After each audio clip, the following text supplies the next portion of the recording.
Assalamualaikum warahmatullahi wabarakatuh.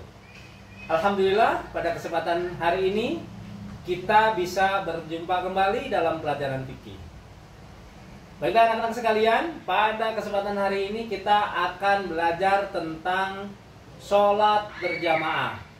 Namun sebelumnya kita harus tahu dulu, sebelum kita belajar lebih lanjut, lebih luas tentang sholat berjamaah, kita harus tahu dulu apa itu sholat berjamaah. Pertama, pengertian sholat berjamaah. Sholat berjamaah adalah sholat yang dilakukan secara bersama-sama yang dipimpin oleh yang ditunjuk sebagai imam. Kemudian selanjutnya kita akan belajar dalil dan keutamaan sholat berjamaah. Yang pertama adalah firman Allah Subhanahu wa Ta'ala dalam surat An-Nisa ayat 102 yang berbunyi, A'udzubillahi minasyaitonirrajim, Bismillahirrahmanirrahim. Wa idza kunta fihim faqamta lahumus sholata faltakum ta'ifatum minhum ma'af. Yang artinya, apabila engkau Nabi Muhammad berada di mereka, sahabatmu, dan takut diserang, lalu engkau hendak melaksanakan sholat bersama mereka, hendaklah segolongan dari mereka berdiri sholat bersamamu. Quran surat An-Nisa ayat 102. Kemudian dalil yang kedua yaitu hadis Nabi yang diriwayatkan oleh Bukhari dan Muslim yang berbunyi, sholatul jamaati afdalu min sholatil fadhi bi syab'i wa isrina darajah. Yang artinya Rasulullah SAW bersabda, sholat berjamaah lebih utama daripada sholat sendirian dengan 27 derajat. Kemudian selanjutnya teman sekalian, di dalam sholat berjamaah itu ada yang disebut dengan syarat ya. Kita dalam sholat berjamaah harus memenuhi syarat. Syarat sholat berjamaah itu diantaranya yang pertama adalah adanya imam atau pemimpin. Jadi tidak bisa disebutkan sholat berjamaah manakala tidak ada imam. Itu yang pertama. Yang kedua, selain ada imam, dalam sholat berjamaah itu harus ada makmum. Siapa makmum itu? Makmum adalah yang mengikuti imam. Kalau tadi imam adalah pemimpin, kalau makmum adalah yang dipimpin atau yang mengikuti imam. Kemudian yang ketiga adalah, syarat yang ketiga adalah makmum hendaklah mengikuti gerakan imam. Selama gerakan-gerakan itu ada dalam ketentuan sholat, maka si makmum wajib mengikutinya. Kecuali gerakan-gerakan itu adalah gerakan di luar sholat. Contoh, ketika imam gatal, imam menggaruk sedikit, jadi makmum tidak usah mengikuti imam. Itu. Kemudian yang ketiga, atau yang keempat, mohon maaf. Yang keempat adalah mengetahui gerak-gerik perbuatan imam. Artinya apa? Artinya si makmum harus tahu kapan imam berdiri, kapan imam ruku, kapan imam tidak. Jadi harus tahu ya. Kemudian yang kelima adalah imam dan makmum berada dalam satu majlis. Satu majlis itu adalah dalam satu tempat ya. Jadi tidak boleh antara si imam dengan si makmum berbeda tempat. Contoh, si imam sholat di masjid A, sementara si makmum sholat di rumahnya begitu. Itu tidak boleh. Jadi syaratnya imam dan makmum itu harus berada di dalam satu tempat. Kemudian selanjutnya, tempat berdiri makmum tidak boleh lebih depan daripada imam. Jadi wajib si imam itu berada di depan makmum. Tidak boleh si makmum lebih depan daripada imam. Kemudian selanjutnya, laki-laki nih, ini yang harus digarisbawahi ya. Laki-laki tidak boleh bermakmum kepada imam perempuan. Kalau laki-laki menjadi imam untuk perempuan boleh. Jadi laki-laki boleh jadi imam laki-laki, boleh jadi imam untuk perempuan. Tetapi perempuan tidak boleh menjadi imam untuk laki-laki. Itu maksudnya. Kemudian selanjutnya kita akan berbicara tentang imam ya. Jadi tidak semua orang bisa jadi imam. Dalam imam sholat ada syarat yang harus dipenuhi oleh seorang imam. Nah di sini yang pertama kita harus tahu dulu apa itu imam.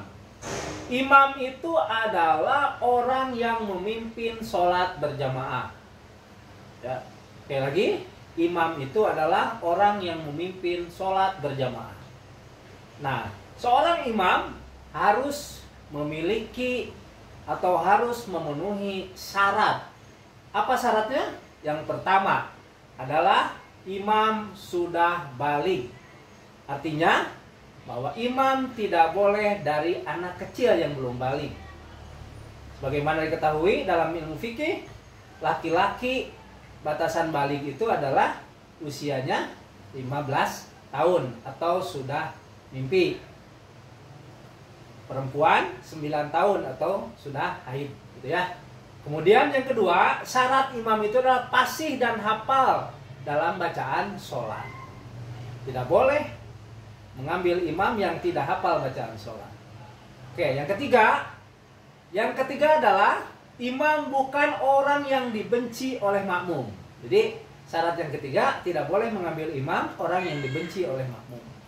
Kemudian yang keempat, anak-anak sekalian, mengetahui syarat dan rukun serta hal-hal yang membatalkan sholat. Itu syaratnya. Syarat imam sekali lagi adalah mengetahui syarat, rukun, dan hal-hal yang membatalkan sholat. Selanjutnya, sekarang kita akan berbicara tentang makmum, ya. Makmum. Apa itu makmum? Makmum itu adalah orang yang mengikuti imam dalam sholat berjamaah. Sekali lagi, makmum adalah orang yang mengikuti imam dalam sholat berjamaah.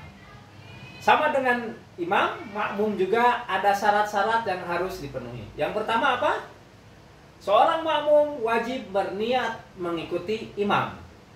Yang kedua, tidak mendahului gerakan imam. Karena salah satu yang membatalkan sholat itu adalah mendahului gerakan imam, ya. Yang ketiga, sholatnya sesuai dengan sholat imam. Maksudnya bagaimana? Maksudnya ketika imam niat sholat duhur, maka makmum pun harus sama dengan imam, niat sholat duhur. Tidak boleh niat sholat yang lain, sholat sunnah atau yang lainnya. Jadi sekali lagi, yang ketiga, sholatnya sesuai dengan sholat imam. Yang keempat adalah mengikuti imam dalam segala gerakan sholat, ya, kecuali gerakan yang di luar sholat seperti tadi yang sudah disebutkan, nyatel dan sebagainya, itu tidak wajib diikuti. Kemudian selanjutnya, yang kelima adalah berada di belakang imam dalam satu majelis. Sudah tadi dijelaskan bahwa antara imam dan makmum tidak boleh terpisah tempatnya, tetapi harus satu tempat. Kemudian selanjutnya, syarat makmum yang terakhir adalah tidak bermakmum kepada imam yang batal sholatnya. Maksudnya bagaimana? Ketika ada imam yang batal ketika sholat, maka imam tersebut tidak boleh melanjutkan sholatnya, tetapi dia harus keluar dari masjid dan digantikan oleh makmum yang di belakang imam. Itu. Selanjutnya anak-anak sekalian, sekarang ada macam-macam makmum. Makmum itu dibagi menjadi 3, ya. Yang pertama adalah makmum muwafiq. Sekali lagi, yang pertama adalah makmum muwafiq. Apa itu makmum muwafiq? Makmum muwafiq yakni makmum yang tidak terlambat. Artinya dia mengikuti sholat ya, dengan imam itu dari awal sampai akhir, gitu ya. Yang kedua, makmum masbuk. Apa itu makmum masbuk? Makmum masbuk itu yakni makmum yang terlambat. Ya, bisa ketinggalan 1 rakaat, 2 rakaat dan seterusnya. Itu yang dimaksud dengan makmum masbuk. Kemudian yang ketiga adalah makmum mufarrid. Ya, ini yang ketiga. Sekali lagi, yang ketiga adalah makmum mufarrid. Apa itu makmum mufarrid? Makmum mufarrid adalah makmum yang menyalahi gerakan imam, ya. Imam ruku, dia malah sujud dan sebagainya. Itu adalah makmum mufarrid. Kemudian selanjutnya adalah sholat-sholat yang bisa dikerjakan dengan berjamaah. Nah, ada beberapa sholat yang bisa dikerjakan dalam berjamaah. Yang pertama adalah sholat fardu yang 5 waktu, baik itu subuh, zuhur, asar, ya, maghrib dan isya. Semuanya itu bahkan dianjurkan untuk dilaksanakan secara berjamaah. Kemudian yang kedua, sholat Jumat. Sholat Jumat wajib dikerjakan dengan berjamaah. Karena sholat Jumat yang sendirian itu tidak sah. Kemudian yang ketiga adalah sholat tarawih.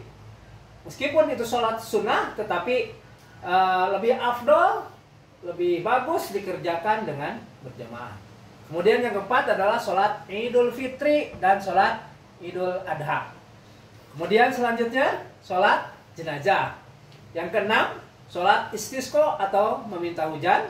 Dan sholat yang ketujuh adalah sholat gerhana bulan dan gerhana matahari. Dan yang terakhir adalah sholat witir.